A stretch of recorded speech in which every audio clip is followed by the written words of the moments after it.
दोस्तों, मैं गुंजन सिंह स्वागत करती हूं आपका आपके अपने चैनल टारगेट विद हिंदी पर। दोस्तों, जैसा कि आप सभी जानते हैं, हम अपने इस चैनल पर हिंदी की तैयारी कर रहे हैं, जिसमें हम पढ़ रहे हैं व्याकरण, जो हर एक एग्ज़ाम के दृष्टिकोण से अत्यंत ही महत्वपूर्ण है।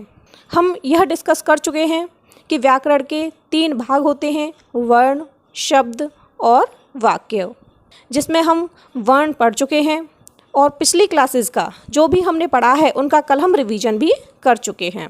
तो आज हम चलते हैं व्याकरण के अगले भाग की तरफ, यानी कि शब्द की तरफ।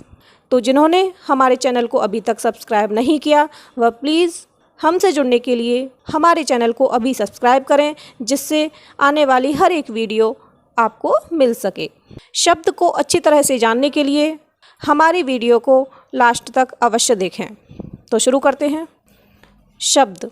शब्द क्या है? ध्वनियों के मेल से बने सार्थक वर्णों के समूह को शब्द कहते हैं। ध्वनियों के मेल से, ध्वनि क्या है? ध्वनि वर्ण है, ठीक, और वर्णों के समूह को शब्द कहते हैं। लेकिन वर्ण कैसे होने चाहिए? वर्ण होने चाहिए सार्थक, यानी कि उनका कोई अर्थ निकलना चाहिए। भोलानाथ तिवारी ने कहा है कि शब्द क्या है? शब्द अर्थ के स्तर पर भाषा की लघुत्तम इकाई है, यानी कि जो शब्द है वह भाषा की लघुत्तम इकाई है। लेकिन लघुत्तम इकाई कब है? जब उसका अर्थ निकले। एक या अधिक वर्णों से मिलकर बनी सार्थक ध्वनि शब्द है। जैसे देखिए, क एक वर्ण है, म एक वर्ण है, ल एक वर्ण है। इस तरह से ये 3 वर्ण हैं। इनको हम कैसे भी लगा दें, लकम लगा दें, मकल लगा दें, तो क्या ये शब्द नहीं होगा? नहीं होगा। क्यों नहीं होगा? क्योंकि उसका सार्थक अर्थ निकलना चाहिए, उसका कोई अर्थ निकलना चाहिए, तभी तो वो सार्थक कहलाएगा। तो क म ल इसको हमने इस तरह से लिखा, तब ये कहलाएगा कि ये शब्द सार्थक है, क्योंकि कमल का अर्थ होता है कमल एक फूल है। तो अब क्लियर हो गया होगा कि एक से अधिक वर्णों से मिलकर बनी ध्वनि शब्द है, लेकिन वो कैसी होनी चाहिए? सार्थक। अब चलते हैं शब्दों के विभाजन की तरफ। शब्दों का विभाजन कई तरह से किया गया है, विभिन्न आधारों पर किया गया है।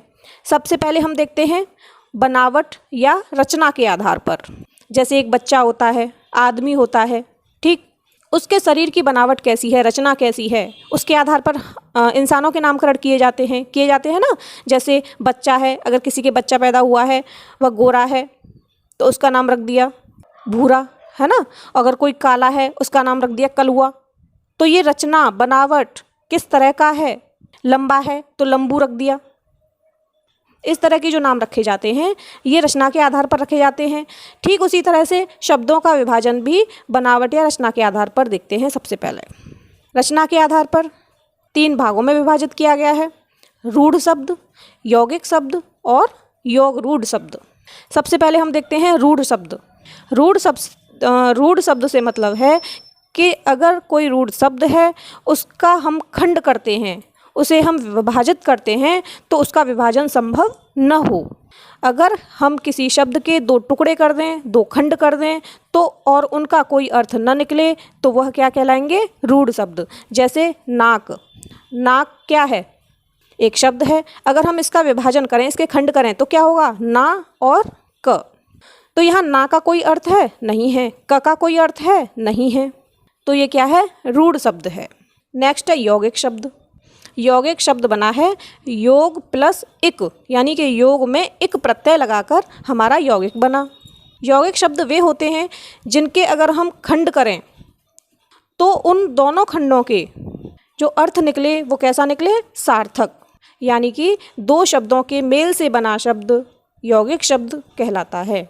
लेकिन साथ में क्या कंडीशन होती है कि जो दोनों शब्द हैं वो एक ही भाषा के होने चाहिए। जैसे हिमालय, तो इसके अगर हम खंड करें हिम प्लस आलय, तो ये यौगिक शब्द है, क्योंकि हिम का भी अर्थ है और आलय का भी अर्थ है। ठीक, पहली कंडीशन तो ये हो गई। दूसरी कंडीशन क्या है कि दोनों एक ही भाषा के होने चाहिए। तो ये हिम और आलय किस भाषा के हैं? संस्कृत भाषा के। ऐसे ही आग बबूला और घुड़सवार।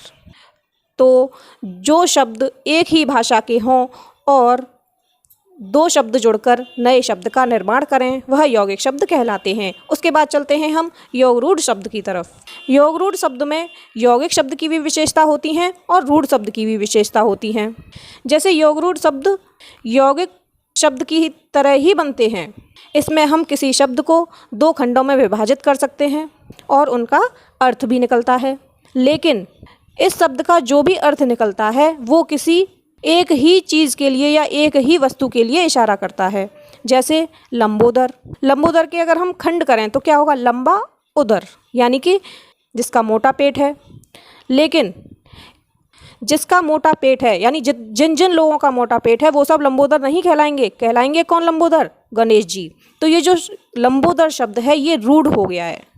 इस तरह से इसमें रूढ़ शब्द की भी विशेषता है।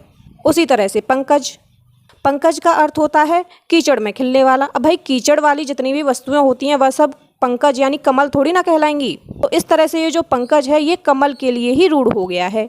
चक्रपाणी ये विष्णु जी के लिए। ये जो योग रूढ़ शब्द हैं इनको समास रूढ़ भी कहा जाता है। इस चीज़ को ध्यान रखें, ये एग्जाम में पूछा जा सकता है कि योग रूढ़ को और किस नाम से जाना जाता है या समास रूढ़ को किस नाम से जाना जाता है, तो योग रूढ़ को ही समास रूढ़ कहा जाता है। आगे चलते हैं हम उत्पत्ति के आधार पर। उत्पत्ति के आधार पर चार भागों में विभाजित किया गया है, तत्सम, तद्भव, देशज और विदेशी। तत्सम, तत्सम का अर्थ है उससे उत्पन्न या उसके समान। जो शब्द संस्कृत से हिंदी में आए हैं, ठीक, लेकिन बिना किसी परिवर्तन के, जो शब्द संस्कृत से हिंदी में आए हैं और उनमें कोई परिवर्तन नहीं हुआ है, वो जो क्यों त्यों हिंदी में प्रयुक्त हो रहे हैं, वह तत्सम शब्द कहलाते हैं। जैसे आम्र, उष्ट्र, स्वमस्र, चुल्लिह, घोटक, बेनी, क्षीर, सूच, खरपर, शलाका, चंचू, चतुष्पादिका, गोमय, शत, ये सब तत्सम शब्द हैं जो हिंदी में इनका प्रयोग किया जा रहा है। आगे है तद्भव। तद्भव का अर्थ है जो तत्सम से विकृत होकर हिंदी में आए हैं, यानी तत्सम में तो ज्यों के त्यों अपना लिए गए थे, लेकिन तद्भव में क्या हुआ, वो विकृत होकर यानी परिवर्तित होकर आए हैं। तत् प्लस भव यानी उससे उत्पन्न। जैसे आग, आग कैसा शब्द है? तद्भव, क्योंकि अग्नि, अग्नि तत्सम शब्द है और तत्सम संस्कृत के शब्द अग्नि से आग यह उत्पन्न हुआ, ठीक है, जो हम प्रयोग कर रहे हैं। तो आग, बच्चा, 14, बैन, ढाई, फूल, ये सब तद्भव शब्द हैं। नेक्स्ट है देशज। देशज क्या है? देशज को देशी भी बोलते हैं। जो शब्द अपने ही देश में उत्पन्न हुए हैं, किसी दूसरी भाषा से नहीं आए हैं और जिसकी उत्पत्ति किसी व्याकरण के नियम होते हैं उनसे भी नहीं हुई, जो अपने ही देश में आम बोलचाल की भाषा से बने हैं। जैसे बोलते हैं ना, मैं आज बस में गया था और बस खचाखच भरी थी। तो खचाखच क्या? यह शब्द आम बोलचाल की भाषा से ही उत्पन्न हुए हैं। जैसे ठेठ, कटोरा, डोंगा, खिड़की, अंटा, डिबिया, खिचड़ी, तेंदुआ, भोंपू, फटफटिया, ये सब देशज शब्द हैं। नेक्स्ट है विदेशी। जो विदेशी भाषाओं से हिंदी भाषा में आए हैं वह विदेशी शब्द हैं। इनको आगत शब्द, मेहमान शब्द भी कहा जाता है। देखिए भारत देश पर अन्य देशों ने भी राज किया है। जैसे अंग्रेज, पुर्तगाली, मुसलमान, ये सब भारत आए तो अपनी शब्द संपदा भी लेकर आए। तो जो लोग जितने ज़्यादा दिन तक भारत में रहे उन लोगों के उतने ही शब्द भारत में विद्यमान हैं। सबसे ज़्यादा मुसलमान हमारे देश में रहे तो सबसे ज़्यादा उर्दू फारसी के ही शब्द मिलते हैं। तो विदेशी भाषाओं के शब्द हैं कीमत, फैसला, आईना, परवाह, मलाई। अब हम इनको एक एक करके देख लेते हैं क्योंकि एग्ज़ाम में पूछे ही जाते हैं। अरबी शब्द, अरबी शब्द कौन कौन से हैं? अखबार, अखबार अरबी शब्द है। आदत, देखिए इन शब्दों का हम अपने रोज़ की ज़िंदगी में प्रयोग करते हैं और हमें पता भी नहीं है कि ये हमारे खुद के शब्द नहीं हैं, ये हमारे देश में दूसरी भाषाओं से आए हुए हैं। आखिर, अमीर, इशारा, उम्र, कसूर, औरत, कसरत, कानून, किताब, तबादला, तरक्की, तमीज़, जालिम, खबर, तकदीर, नशा, हकीम, शराब आदि, ये सभी अरबी के शब्द हैं। नेक्स्ट है फ़ारसी। फ़ारसी के हैं अदा, अगर, आईना। आईना शब्द फ़ारसी का है जो कई बार एग्ज़ाम में पूछा गया है। आवाज़, आफत, कमीना, कारीगर, किशमिश, खुश, चादर, चश्मा, जिगर, जोश, दफ्तर, दवा, दिलेर, दलाल, परहेज, बेकार, सरदार, सौदागर, सूद, मजदूर। ये सभी फारसी के शब्द हैं। तुर्की के शब्द देखिए, तोप, तमाशा, कैंची, खंजर, चेचक, चम्मच, बेगम, बारूद, बहादुर, दरोगा। देखिए दरोगा, हम लोग आम बोलचाल में क्या बोलते हैं, दरोगा, लेकिन दरोगा शब्द शुद्ध नहीं है, शुद्ध शब्द है दारोगा। बीबी, लाश आदि। नेक्स्ट है अंग्रेजी। अंग्रेजी के हैं अफसर, अपील, कमेटी, कलेक्टर, गिलास, अस्पताल, gas, ticket, rail, motor, TV, radio, coat, pant, line, cinema, pen, school, powder, pass, fail. ये सभी क्या हैं, अंग्रेजी के शब्द हैं। नेक्स्ट है फ्रेंच। फ्रेंच शब्द हैं देखिए, लैंप, आलपिन, सूप, पिकनिक, कारतूस, कूपन, मेनू, मेयर, ये सभी। नेक्स्ट है पुर्तगाली। अनानास, चाबी, फीता, आलमारी, बाल्टी, तम्बाकू, कमीज़, पादरी, तौलिया, गोभी, गमला, पिस्तौल, काजू, कनस्टर, परात, मेज, साया आदि। इन सब का आप स्क्रीनशॉट भी ले सकते हैं। एक और है संकर। संकर शब्द। संकर शब्द कौन से होते हैं, जो भिन्न भाषाओं से मिलकर बनते हैं। जैसे हमने यौगिक शब्द देखा था, यौगिक शब्द में क्या था कि दो खंड हो जाएं, लेकिन दोनों ही खंड यानी दोनों शब्द एक ही भाषा के होने चाहिए। लेकिन संकर शब्द में क्या है, जो दोनों खंड हैं वो अलग अलग भाषाओं के होते हैं। जैसे अश्रु गैस, बम वर्षा, गिरहकट। ठीक, तो अश्रु गैस में अश्रु हिंदी का शब्द है और गैस अंग्रेजी का। बम वर्षा में बम अंग्रेजी का शब्द है और वर्षा हिंदी का। अब चलते हैं अर्थ के आधार पर। अर्थ के आधार पर दो भागों में विभाजित किए गए हैं, एक तो सार्थक और दूसरा निरर्थक। सार्थक से मतलब है जिसका कोई अर्थ निकले, ठीक, और निरर्थक का अर्थ है निरर्थक यानी कि जिसका कोई अर्थ ही ना निकले। जैसे सार्थक में देखें, पानी, खाना, पानी पी लीजिए, पानी कह रहे हैं तो पानी पी लीजिए, तो मतलब पानी की तरफ, जल की तरफ इशारा हो रहा है। खाना खा लीजिए यानी खाने की तरफ इशारा हो रहा है। लेकिन वहीं अगर हम बोलें पानी वानी पी लीजिए, तो वानी, वानी क्या है, कुछ भी नहीं। खाना वाना खा लीजिए, तो वाना क्या है, कुछ भी नहीं। ये निरर्थक हैं, वाना, वानी। ठीक, एक और बात यह है कि जो निरर्थक शब्दों का प्रयोग होता है वह सार्थक शब्दों के साथ ही होता है, सिर्फ निरर्थक शब्दों का प्रयोग नहीं हो सकता। ये जो सार्थक शब्द हैं इनको फिर से 4 भागों में विभाजित किया गया, एकार्थी, अनेकार्थी, पर्यायवाची और विपरीतार्थी। एकार्थी जिन शब्दों का एक अर्थ हो, यानी कि कमल। कमल से मतलब क्या है, कमल से मतलब एक फूल। ठीक, कमल का मतलब है, कमल का अर्थ है फूल, फूल की तरफ इशारा हो रहा है, यानी इसका एक ही अर्थ है। पानी, पानी यानी कि जल, जल की तरफ इशारा है, इनका एक ही अर्थ है, इसीलिए एकार्थी। अनेकार्थी जिस शब्द के एक से अधिक अर्थ निकलें वह अनेकार्थी। जैसे कनक शब्द है, कनक सोने को भी कहते हैं, धतूरे को भी कहते हैं, गेहूं को भी कहते हैं और आटे को भी कहते हैं। तो इस तरह से एक शब्द है कनक, इसके कई सारे अर्थ निकलते हैं, इसीलिए कनक को अनेकार्थी शब्द कहा जाता है। नेक्स्ट है पर्यायवाची। पर्यायवाची का मतलब है समान अर्थ व्यक्त करने वाले शब्द।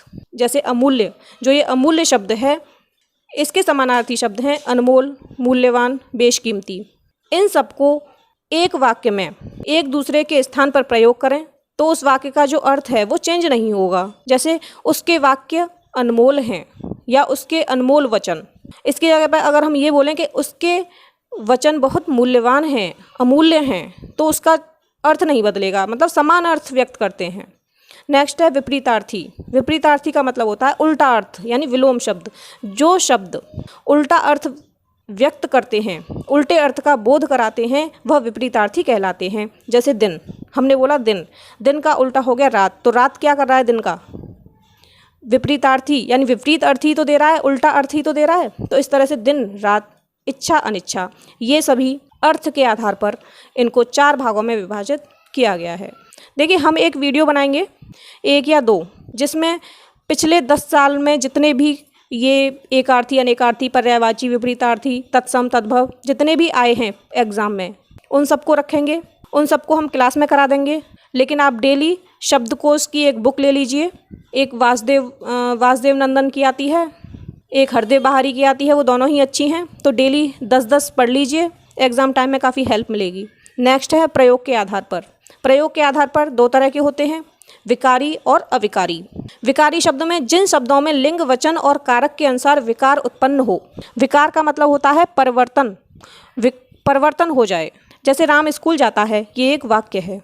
अगर हम बोलें सीता स्कूल जाती है, तो सीता स्कूल जाती है और जाता है, ठीक है, ये दोनों चेंज हो गए, तो ये विकारी शब्द हैं।